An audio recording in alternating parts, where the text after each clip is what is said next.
En ese caso, llegan elementos de coyuntura y comienza a primar en Colombia. Yo esta mañana, entre las observaciones que tenía en las presentaciones que se desarrollaban, pero también en el escuchar muchos de sus comentarios, había una pregunta entre ellos: ¿existe o no existe una política en primera infancia en Colombia? Para algunas de las maestras que estaban cercanas a mí, pareciese que no lo fuera. Sin embargo, entender que la primera infancia pasa a ser política es entender la responsabilidad social que el Estado adquiere. Por eso la intervención de la responsabilidad social directamente está ligada a la entrega de recursos. La gestación de distintas estrategias, el cambio de modalidades, la discusión entre los centros, los CDI y por supuesto los preescolares hace parte de esa discusión política, en la cual cada uno de ustedes, por supuesto, es partícipe, porque ustedes son los actores directos en la construcción de esa política. Y aunque en los foros, en los eventos como CONAIN ha auspiciado, se trata de hacer este tipo de iniciativas, también hay mesas de trabajo, los distintos compes, los compos, donde puede hacerse las mesas en primera infancia, donde puede hacerse la discusión sobre lo que realmente es pertinente para nuestros niños y niñas. En alguna de ellas, una de las discusiones fundamentales que se desarrolló fue precisamente analizar el concepto de niño. Nosotros tomamos un referente a partir de Philip Ares y encontramos cómo el niño ha pasado a lo largo de la historia siendo invisible. ¿Se han dado cuenta? Cuando los niños asisten, ustedes los envían a la tienda, a que hagan cualquier diligencia. Al último en atender, al niño, por supuesto. El último en prestar atención cuando quiere hacer un reclamo en una fila, un niño. Si el niño tiene urgencia por ir al baño, es terrible. ¿Ven? En la casa también, exacto. Eso es el concepto de invisibilidad que logró detectarse. Y cómo ese concepto también pasó a tener una instancia, en el 1800, de un niño decorativo. Y entonces tenemos la percepción de esos hermosos cuadros, donde aparecen niños perfectos, muy bien proporcionados, de cabello ondulado, dorado, ojos azules, perfectos, bonitos, estéticamente bonitos. Un elemento decorativo. Cuando comenzamos a darle voz y acción a nuestros niños, es parte de la necesidad de la formación de pensamiento crítico, es parte de la necesidad que decía un poco la doctora Mercedes, en que podamos nosotros hacer un cambio cultural en ese arraigo que tiene cada uno de ellos.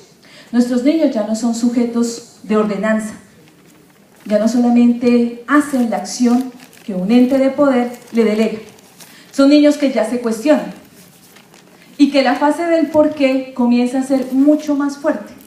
Ahí es donde nosotros somos capaces de hacer buena intervención, no sanción. Si nosotros tenemos una conceptualización adecuada de lo que es para nosotros niño. Siguiente, por favor.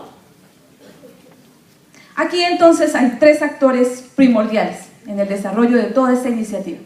Por supuesto está el Ministerio, que fue el primero en tener en cuenta todo el desarrollo de la política e iniciar las primeras estrategias. Las ludotecas, ese tipo de iniciativas, toda la transformación de los hogares comunitarios que está en curso y las madres FAMI, hace parte de lo que el Ministerio tomó en primera instancia, pero luego es delegado al ICBF. Entonces la unidad encargada ahora de hacer todo ese procesamiento en conjunto todavía con el Ministerio para que pueda atenderse con unas características especiales a la primera infancia, en los entornos, en el desarrollo psicosocial, en el desarrollo cognitivo necesario para que efectivamente hablemos de educación integral. Y por supuesto, los eventos que ustedes, cada uno de ustedes, de forma masiva, han podido ir gestando, dando iniciativa de que hay organizaciones preocupadas por la primera infancia. Siguiente. Un concepto fundamental que nos lo entrega el decreto 057 del año 2009. ¿Qué es la educación inicial? Y fíjense que aquí comenzamos a hablar de política, porque asumimos la educación inicial como un derecho, y cuando es un derecho, yo como ciudadano, desde mi registro, tengo la posibilidad de exigirlo. Todos los niños, independientemente de la condición en la cual estén, vulnerable, no vulnerable, condición socioeconómica baja, media, alta, condición con capacidades en el régimen normal o con algún tipo de discapacidad, con algún tipo de diferencial, de enfoque diferencial, todos tienen ese derecho. Y entonces las estrategias que se plantean no solamente deben ser tenidas en cuenta, la literatura que se construye frente a la educación inicial no debe ser tenida en cuenta solamente para cierto tipo de población con mayor vulnerabilidad, sino para todos. Los niños merecen la misma atención. Y entonces encontramos en la ciudad de Popayán que muchos jardines privados estaban tendiendo al ejercicio de la docencia absolutamente tradicional, con características que asustan, porque a un licenciado en preescolar se le remunera mensualmente entre 300 y 600 mil pesos. Muchos de ellos sin prestaciones sociales, con un trabajo a jornada desde las 6:30 de la mañana hasta las 3 de la tarde. Cuando hablaban de calidad, y por supuesto la coincidencia que tiene que haber en la inherencia del concepto de calidad de educación, también tiene que ver con la dignidad profesional. Y un licenciado es capaz de dar calidad cuando se siente en un ambiente de calidad, cuando cuenta con los recursos que lo estimulan, y no solo económicos. La disposición de una dirección que es capaz de decirle, siga, presente buenas iniciativas. Es que sus ideas son buenas ideas. Permite que los actos lúdicos y creativos de los niños afloren, pero que va ligado cognitivamente a ello.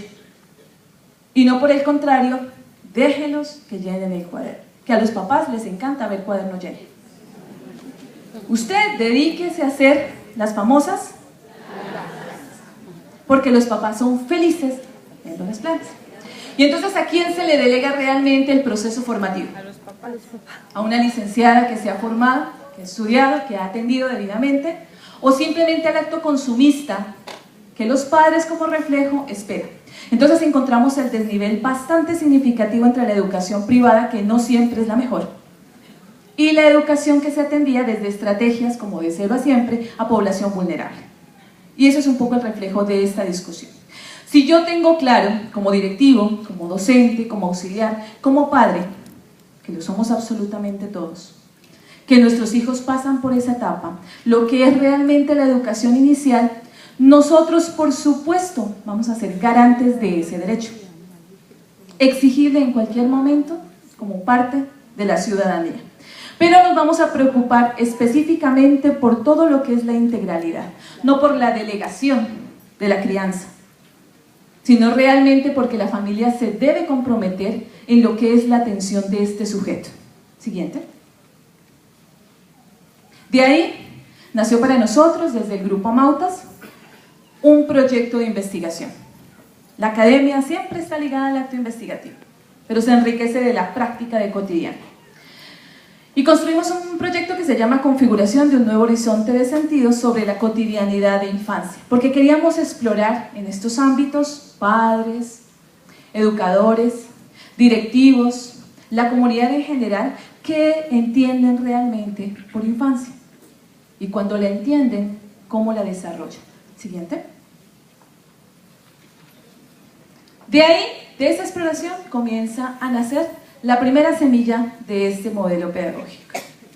No solamente estaba en el precepto de entender que la relación con la primera infancia es directamente ligada al entorno afectivo, y para nuestro caso, el amor, sino que también había que tener unos referentes contextuales para poder actuar.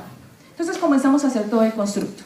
Y los referentes pedagógicos, siguiente, que dieron cuenta de todo este proceso, tuvieron 3 modelos de base y 2 enfoques. Siguiente.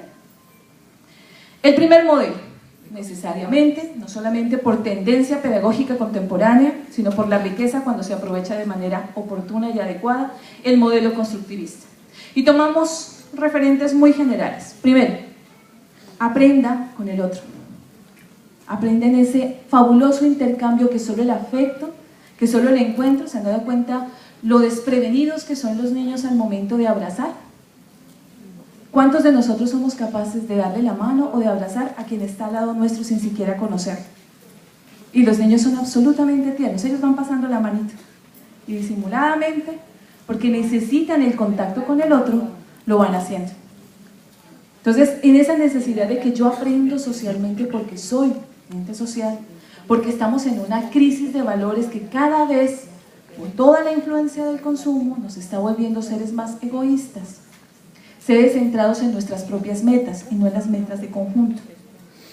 El segundo, pues definitivamente el aprendizaje significativo. Muchas de las estrategias y de la metodología para la práctica pedagógica tienen sus fases, que más que entender que el primer elemento en un niño tiene que ser la motivación, esa entrada de información que es capaz de llegar de la forma más agradable, más divertida, porque con ellos podemos jugar.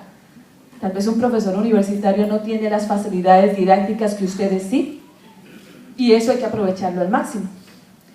Después de todo ese proceso motivacional, ¿cómo logramos realmente procesar esa información? Que hayan acomodaciones que permitan que esa información nueva se ligue a esos conceptos previos y pueda realmente quedar aprendida para que en la práctica la transferencia sea capaz de evidenciarnos que hay o no hay aprendizaje y nosotros acompañar ese proceso. Y el otro elemento fundamental es entender que la diversidad de medios, que la sobreinformación, que la estimulación tan abundante que se está teniendo aún desde la gestación, cuando trabajamos todo el proceso de acompañamiento de las madres gestantes y las lactantes nos damos cuenta. Entonces son niños que desde su vientre vienen estimulados ya con reggaetón, vienen estimulados ya con salsa choque. Entonces, por supuesto que todo este tipo de elementos se conjugan y hacen que la diversidad de la población que tengamos es abundante. Uno de los referentes que nosotros utilizamos